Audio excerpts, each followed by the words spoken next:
Ce n'était qu'une question de temps. Et la mise à jour a enfin été annoncée. Dans à peu près 8 mois, 9 mois, nous aurons la nouvelle mise à jour, la page expérience de Google, une mise à jour qui est orientée sur l'UX, sur l'expérience utilisateur sur les sites internet, comme un critère de jugement SEO, c'est ce qu'on va voir aujourd'hui avec la mise à jour page index qui arrive en mai 2021. En effet, ça fait un moment que j'en parle personnellement sur les réseaux, ça fait un moment que beaucoup de personnes en parlent sur les réseaux. Il y a plein de nouveaux critères de recherche, mais ça va être 3 nouveaux critères qui vont venir s'ajouter aux critères actuels pour référencer votre site et vous présenter au haut des résultats de recherche de Google. On a fait notre enquête, on a assisté à un maximum de conférences sur le sujet, des séminaires, des webinaires, tout ce qui va avec, pour vous donner les informations les plus précises, les plus croustillantes sur le sujet, tout ce qui arrive, tous les petits nouveaux critères de recherche, comment ils vont être jugés, qu'est-ce qu'il faut savoir, comment s'y préparer à cette mise à jour. Dans un premier temps, il va falloir apprendre 2 nouveaux mots de vocabulaire si vous ne les connaissez pas déjà. Il s'agit des Core Web Vitals ainsi que du contenu AMP. Donc le Core Web Vital, ça va être les éléments principaux qui vont être pris en compte pour votre futur référencement sur l'expérience utilisateur sur les pages de votre site. Le contenu AMP, Accelerated Mobile Pages, qui est défini en fait pour l'amélioration, la meilleure lisibilité des contenus en HTML, en JavaScript et tout ce qui va avec automatiquement pour mobile quand ça a été codé à partir d'un desktop.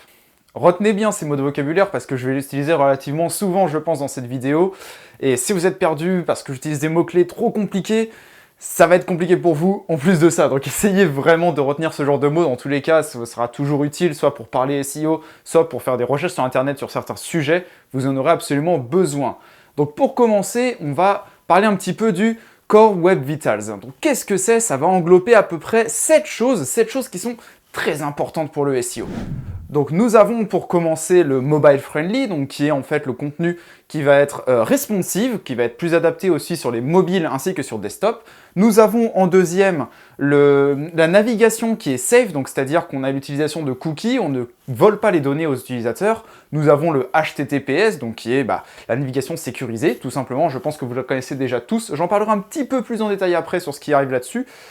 Nous avons tout ce qui est le contenu intrusif, donc toutes les pop-up à la con qui apparaissent de partout, ça Google aime pas. Donc ça c'est les 4 éléments, on va dire, annexes de Core Web Vitals, mais nous avons du coup 3 nouveaux éléments, comme je vous ai dit déjà avant, qui vont être beaucoup plus importants. En anglais, il s'agit du LCP, FID et si je ne me trompe pas, le CLS. Alors ça peut paraître compliqué, pour résumer très rapidement, en gros c'est le chargement, l'interaction et la stabilité visuelle. Nous allons commencer par le chargement. Alors, le chargement, il y a plusieurs chargements à prendre en compte, et c'est pour ça qu'on va en fait différencier le chargement et l'interaction sur le site web. Donc le chargement, aujourd'hui, ça va être la vitesse plus ou moins telle qu'on la connaît sur le site, pour afficher toute une page complète de votre site internet. On va le diviser en 3 catégories. Il y a la catégorie qui va être bonne, qui est à réviser, et puis la catégorie mauvaise. Donc quand vous êtes dans la bonne partie d'un chargement de page rapide, ça va être inférieur à 2,5 secondes. Si vous montez à 4 secondes, ça va être mauvais. Et entre les deux, c'est que vous pouvez encore faire des améliorations comparées à la concurrence, comparées à ce qui se fait sur le web en général. Donc pour savoir, l'idéal, c'est quand même d'utiliser le Page Speed Insight de Google, donc qui est le lien, on vous le mettra dans la description, c'est très simple, vous le connaissez probablement déjà, ça analyse la vitesse de votre site. Et du coup, pour lutter contre tout ceci, il y a plusieurs éléments très importants à prendre en compte. Ça va être la vitesse de rapidité, où est-ce que le serveur envoie les informations. Donc si vous avez un serveur qui est très très lent, qui n'est pas basé dans le pays de l'utilisateur, ça va être relativement lent pour afficher la page. Si vos images sont trop grandes, si vos images sont trop lourdes, s'il y a trop de code qui va s'appliquer avant même que votre HTML se lance, donc par exemple tout ce qui est JavaScript, tout ce qui va avec, essayez de réduire un maximum.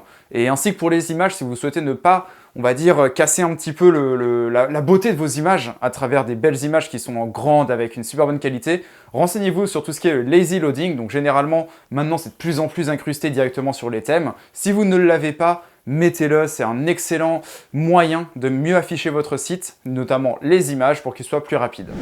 La page en elle-même ne va pas charger entièrement d'un coup, mais c'est pour ça qu'en fait, il va y avoir une petite partie qui va charger, qui, elle, va créer du coup la métrique de l'interaction.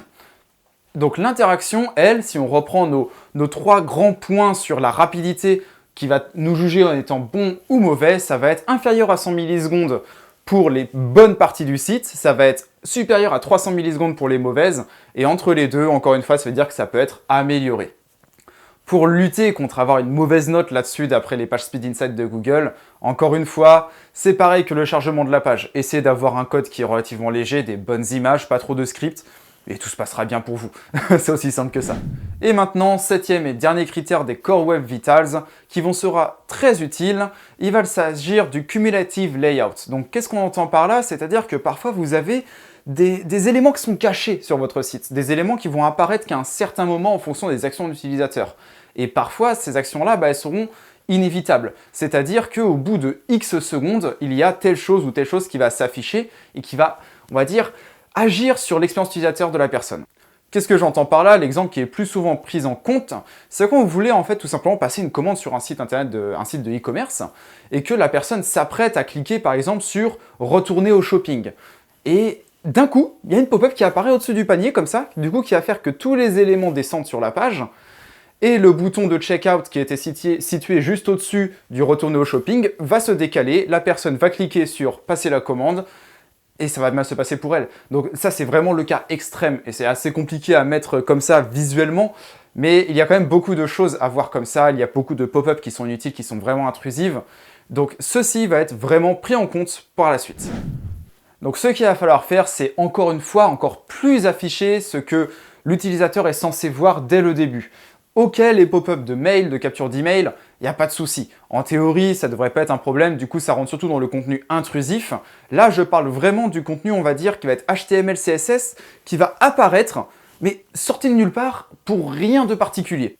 Du coup, pour pas avoir de problème sur la stabilité visuelle, l'idéal déjà c'est de connaître votre site, tout simplement avoir la maîtrise de votre site, donc savoir comment il est codé. L'idéal c'est de le coder à la main, tout le monde n'en est pas capable. On a tous galéré, on est tous passés par là, le HTML, CSS, il n'y a pas de problème. Normalement, les thèmes vont s'adapter à toute cette mise à jour. Mais faites bien attention quand vous ajoutez des applications un petit peu douteuses, surtout les trucs d'upsell ou de choses comme ça. Si jamais ça fait apparaître des contenus sortis de nulle part pour on ne sait quoi, et ça risque de poser problème. Google ne va pas trop aimer ça. Forcément, Google a ses façons d'analyser toutes ces petites métriques de rapidité et de page expérience. Donc forcément, on peut aussi cacher ce contenu. On peut également, on va dire, faire en sorte que le robot Google ne voit pas tout le contenu. C'est ce qui va rentrer dans le black hat, dans le grey hat, tout ce qui va avec. Pour ceci, une technique très connue des référenceurs, il s'agit des iframes. Iframe, Google ne va pas lire tout ce qui est à l'intérieur. On peut afficher ce qu'on veut, il voit une iframe, il va la passer. On va dire, grosso modo, c'est comme ça que ça se passe. C'est un peu plus compliqué que ça quand même. Et aujourd'hui, vous pouvez en fait avoir accès à des API, des techniques comme ça, qui vont en fait passez votre contenu en iframe pour pas que Google voit la majorité du contenu et s'occupe que des éléments principaux. Je vous mets quand même un petit lien dans la description, vous pouvez jeter un petit coup d'œil parce que c'est quand même très intéressant de lire là-dessus. Donc il s'agit des loopholes. Il y a plein de petits détails à savoir, mais d'ici 6 mois, ça ne sera plus utile parce que Google l'a dit. Tous ceux qui décident de cacher leur contenu dans du contenu iframe ne pourront plus le faire aussi bien que maintenant. Ça va être beaucoup plus compliqué et Google va continuer à plus ou moins prendre en compte ce genre de petites choses des personnes qui veulent cacher du contenu pour améliorer leur page expérience auprès de Google, mais pas auprès des utilisateurs. Donc faites attention avec ça, renseignez-vous, mais en tout cas, ceux qui abusent des iframes, vous risquez d'avoir très très mal à la prochaine mage. Également, on parle aussi de original content. Forcément, il y a plein de personnes qui se copient aujourd'hui sur Internet, des personnes qui vont aller traduire des sites anglais, espagnol, italien vers du français et vice-versa. Google a eu un petit shitstorm, on va dire, sur Twitter de la part d'un gros site qui s'est un petit peu battu pour avoir son original content mis en avant et qui se fait défoncer par d'autres sites. Et ils essayent de faire quelque chose là-dessus. Alors, aujourd'hui, c'est relativement flou. Et ce qu'ils disent, on va essayer de faire attention à ça, on va dire en disant, bon, je pose ça pour la semaine d'après, voire celle d'après, ou alors ils font vraiment quelque chose contre ça. Mais en tout cas, on espère que ceux qui font du original content seront beaucoup mieux mis en avant par la suite. Du moins, c'est ce qu'ils essayent de faire. Je pense que c'est que dans leur intérêt de faire ça. Aujourd'hui, Bing, par exemple, le fait déjà. Donc, en tout cas, concentrez-vous un petit peu sur l'original content. Je pense que ça va être très bénéfique à partir de la prochaine mise à jour également. Peut-être que ça deviendra un nouveau critère de recherche parce qu'on ne sait pas encore tout de cette mise à jour. En tout cas, si vous voulez de l'original content, de la bonne qualité de texte, n'hésitez pas à createmarketing.com. C'est encore une petite promo, je suis désolé, mais en tout cas, si j'ai l'occasion de le placer, je le place. On peut vous rédiger pour vos sites de façon SEO, copywriting, tout ce que vous voulez. Bref, c'est fini, je ne vous dérange plus avec ça. Quoi qu'il en soit, c'est bientôt la fin de cette vidéo. Je vais essayer de faire un tout très rapide bref sur toutes les nouvelles choses. Donc, au final, ce qu'il faut retenir, ça va être La page expérience, ça va être quelque chose de basé sur le mobile dans un premier temps, parce que le mobile first arrive très bientôt. En plus de ça, ça va être sur la sécurité, ça va être sur les malwares. Il va falloir que ce soit très safe et également anti-malware, anti-problème sur vos sites. Il faut que le contenu visuel ne soit pas intrusif, il ne faut pas qu'il y ait d'éléments inattendus qui apparaissent à l'écran.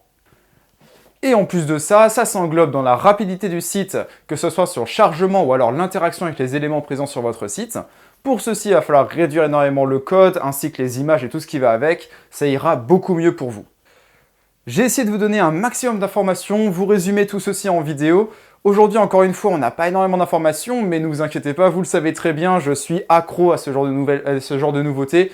Je prends toujours soin de savoir le moindre détail et de vous le communiquer. Donc ça a été annoncé il y a 2 jours, c'est déjà sur YouTube, au moment où vous regardez cette vidéo 2 jours plus tard. Donc ne vous inquiétez pas, je vous mettrai toujours au courant. Et puis en tout cas, on se dit à la prochaine vidéo qui traitera très probablement des réseaux sociaux. Je ne sais pas encore, je suis encore en train de sélectionner les sujets. Mais voilà, j'espère que vous qui êtes fans de SEO, vous avez kiffé. Et puis on se dit à la prochaine fois. Ciao!